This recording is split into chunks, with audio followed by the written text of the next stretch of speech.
You were never too sensitive. You were simply more awake than the people around you. In a world that thrives on numbing out distraction and emotional detachment, being emotionally aware can feel like a burden. But what if it's your gift? Have you ever walked out of a room carrying a tension that didn't belong to you? A knot in your stomach, a tightness in your jaw, and a lingering thought, maybe it's me. They didn't raise their voice.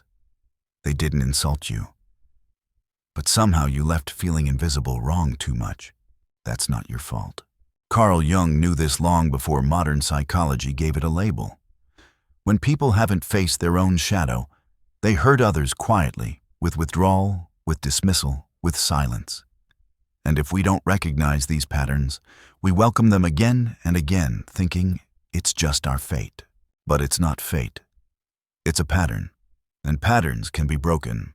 Pause for intro. Let's start here. The world doesn't teach you how to value yourself. It teaches you how to be liked.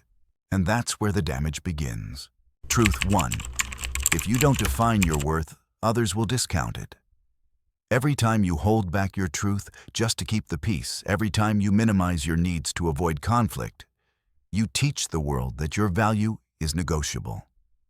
And once that begins, it doesn't stop. Your silence becomes the price of your belonging. Truth 2. People who gain from your silence will always call your honesty selfish. The moment you begin setting boundaries, you'll hear it. You've changed. You're difficult now. But it's not your honesty they resent. It's their loss of control over you. Truth 3. The shadow isn't evil. It's unused power. That anger you feel when someone crosses the line, that discomfort in your gut, that's not a flaw. It's your body trying to protect you. Jung taught that the shadow holds the parts of us we've disowned. And when we suppress it, we turn our strength against ourselves. Truth 4. People don't respond to what you say. They respond to what you accept. You can say, "Don't treat me like that." But if you stay silent the next time it happens, you've just rewritten your boundary in invisible ink. Truth 5. Over-apologizing teaches your nervous system that your pain is a problem. Sorry, I'm just tired. Sorry if I'm being dramatic. You've said it so many times, it's become a habit.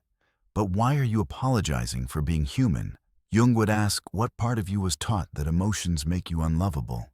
Truth 6. Trauma confuses pain with love. If love used to mean pleasing others, staying small, always being adaptable, then that's the kind of love you'll keep chasing. But it's not love. It's survival dressed up as connection. Truth 7. If loving someone requires you to abandon yourself, it's not love, it's self-betrayal. There's a kind of relationship that feels like a transaction, your peace in exchange for temporary closeness. It's not devotion. It's a slow erosion of your soul. Truth 8. The persona you crafted to be accepted eventually becomes your prison. Always agreeable, always fine, always helpful. You built that version of yourself to be safe, but now it's the mask you can't take off. Truth 9. Emotional labor without reciprocity isn't love. It's exploitation. You hold space. You explain. You soothe. You support. And when you finally ask for something in return, you're called needy. But real love flows in both directions. If it doesn't, it's not love. It's imbalance. Truth 10. The second time someone disrespects you isn't a mistake, it's a pattern. Forgiveness is powerful, but repetition tells you everything. When you stay, when you excuse it again, you teach them how little effort they need to put in. Truth 11. Not everyone who understands you deserves access to you. Some people are emotionally intelligent enough to read you like a book, but they use that insight to manipulate, not to care. Just because someone gets you doesn't mean they deserve to stay close. Truth 12. You're not overreacting. Your body is speaking in a language deeper than words. That drained feeling after a phone call, the sudden anxiety in a conversation, it's not random. Your nervous system is whispering the truth before your mind catches up. Truth 13. Staying in broken relationships isn't loyalty. It's conditioning.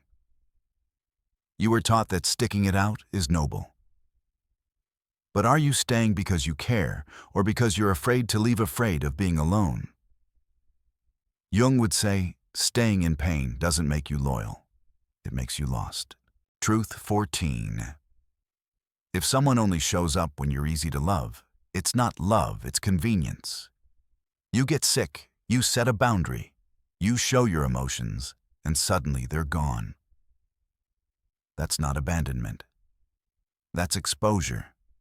They were there for your compliance, not your truth. Truth 15. Over-explaining is fear disguised as logic. When you find yourself justifying, clarifying, defending over and over again, stop and ask, who taught me that clear communication makes me unlovable? Let me tell you a story. There was someone quiet, always agreeable, the kind who laughed at jokes that weren't funny just to avoid awkwardness. The kind who stayed in rooms long after they felt disrespected, until one day they didn't. In a moment that felt small on the outside but seismic on the inside, they said, "Don't talk to me like that," and walked away. Their voice shook. Their knees trembled. But something clicked. They realized they didn't need to be liked to be safe. They just needed to be honest. That was the death of the false self. Jung spoke of the version of us that survives by shrinking. Because healing doesn't start with being understood. It starts with being unwilling to keep playing small. Something shifts the moment you realize this. Being understood is not the same as being safe. People can see you, mirror your feelings, even name your wounds, and still not honor your healing, which brings us to the next truth. Truth 16. Healing will make you unrecognizable to those who only knew you when you were hurting. They'll say, "You've changed." And they're right. You've stopped shrinking, stopped bleeding for connection. You've become harder to manipulate. And for some, that makes you unfamiliar and inconvenient. Truth 17. When your love doesn't evolve, it starts to rot. It's not arguments that end relationships, it's stagnation. Love that can't grow becomes a memory you keep resuscitating. And eventually pretending becomes heavier than letting go. Truth 18. People who benefited from your lack of boundaries will call your self-respect cold. They'll say you're distant. They'll say you're harsh. But what they really mean is, your self-worth now interferes with my comfort. Truth 19. When you stop over-explaining, manipulators lose their script. They need you confused. They need the long, draining conversations. But when your boundary becomes simple, clear, not cruel, there's nothing left for them to twist. Truth 20. Empathy without discernment is a blueprint for burnout. You've probably given too much to people who saw your compassion as a tool, not a gift. You feel their pain deeper than your own. But Jung would ask, where did you learn that love must always cost you? Truth 21. The craving to be understood will make you tolerate what should never be accepted. You explain, rephrase, soften. Not for clarity, but because you're terrified of being rejected. But some people don't misunderstand you by accident. They misunderstand you on purpose because it keeps them in control. Truth 22. When someone crosses your boundary and then plays the victim, they're revealing entitlement, not hurt. Healthy people adjust when you express a need. Unhealthy ones retaliate. Not because you were wrong, but because they never planned to meet you halfway. Truth 23. You're not responsible for the emotional discomfort of people you've outgrown. Guilt will whisper, be nice, be softer. But your growth isn't cruelty. It's a departure. And not everyone was meant to follow. Truth 24. People don't leave when you become toxic. They leave when you become clear. The moment you stop bending, stop over-functioning, stop bleeding to be loved, they vanish. Not because you changed for the worse, but because you stopped giving what they were never entitled to. Truth 25. Your triggers are not defects, they're data. If someone says you're too sensitive, ask yourself, what part of me is remembering something right now? Triggers are breadcrumbs to the places your healing still lives. They're not shameful. They're signals. Truth 26. Projection is the weapon of the emotionally avoidant. They say you're controlling when you ask for respect. Selfish when you express a boundary. The truth, they're just describing the parts of themselves they refuse to meet. Truth 27. Some people only like you when you're broken because it makes them feel whole. When you were anxious, apologetic, always pleasing, they felt safe. But the moment you grew stronger, they pulled away. Because your clarity threatened their comfort. Truth 28. When someone uses love as a reward and silence as punishment, it was never love. It was leverage. You felt it, that sudden distance after you spoke your truth. That cold shoulder after you didn't comply. That wasn't love leaving. That was control unraveling. Truth 29. You don't owe anyone a TED Talk to justify your boundary. They'll ask why, they'll demand reasons. But your boundary isn't a debate. It's a door, and it doesn't need permission to be closed. Truth 30. You are under no obligation to maintain a version of yourself someone else is nostalgic for. You've evolved. You laugh differently. You don't chase. You're not who you were. And you don't owe anyone access to a version of you that hurt just to feel loved. Now let me show you something Jung understood deeply, even if he didn't always say it outright. Every person has a kind of psychological gravity. You attract not just people, but patterns. And those patterns mirror how you see yourself. If deep down you believe you're only lovable when you're easy, you'll attract people who punish difficulty. If you believe you're too much, you'll keep finding people who agree and make you feel ashamed for your depth. The universe doesn't respond to what you wish for. It mirrors what you believe you deserve. And here's the good news. The moment you shift that belief, the gravity changes. You stop orbiting around pain. You start attracting peace, but you can't fake it. This isn't about acting confident. It's about integrating the parts of you that once felt like too much, too needy, too emotional, and realizing they were never flaws. They were just unprotected. So now we step into the final chapter 14. More truths that aren't about survival. They're about sovereignty. The kind of clarity that makes you magnetic not to everyone, but to the right ones. The kind of self-respect that no longer negotiates with chaos. The kind of peace that doesn't apologize. You're almost there. And when you know all 44 truths, not just with your mind, but with your body, you won't just stop getting hurt.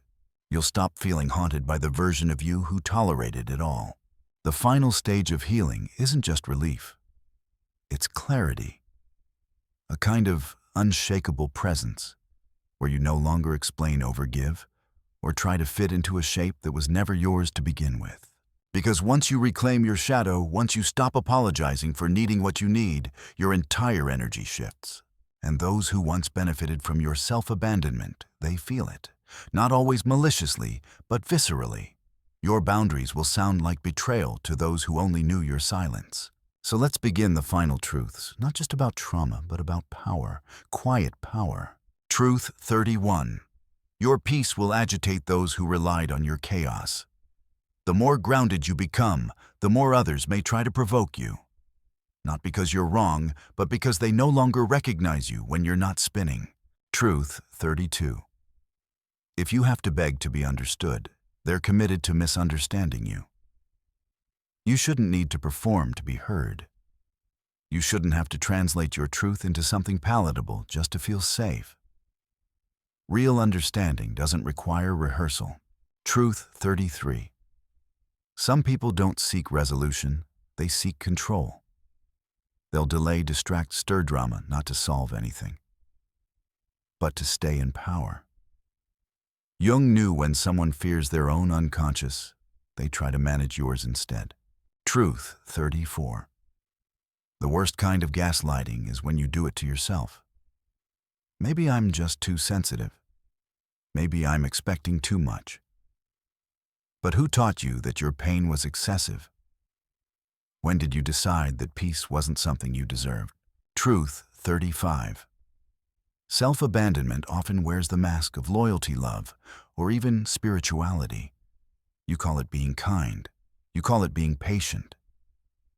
But if you have to disappear just to stay connected, that's not love, that's spiritual exhaustion disguised as virtue. Truth 36. You're not difficult. You're just no longer willing to self-destruct quietly. Let them call you cold. Let them say you've changed. You don't need to convince anyone. People who know their worth don't shrink for approval.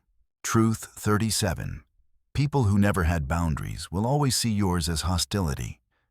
And that's okay. Their discomfort is not your job to fix. You weren't born to carry the weight of their emotional unreadiness. Truth 38. Manipulators confuse empathy with access. They think if you understand their pain, you owe them tolerance. But understanding someone's trauma doesn't mean you have to keep inviting their chaos into your home. Truth 39. You can love someone deeply and still choose yourself completely. That's not selfish. That's sacred. Real love isn't about sacrifice. It's about two people choosing wholeness, not bleeding to keep the other warm. Truth 40. If your absence disturbs them more than your pain ever did, it was never love. It was dependency. They don't miss you. They miss the version of you who stayed silent, who didn't ask for much. But love that ignores your suffering was never real. Truth 41. Healing will make you boring to people addicted to drama. You stop engaging. You stop defending. You stop responding to chaos like it's your job. And they say, you're distant now. But you're not. You're just finally free.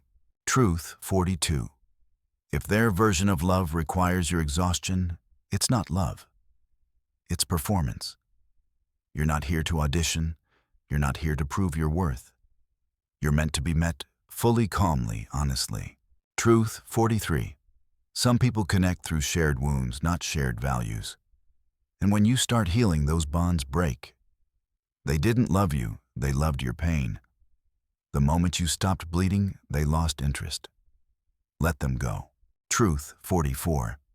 The final form of self-respect is walking away quietly without the need to be understood. You don't need closure. You don't need them to say sorry.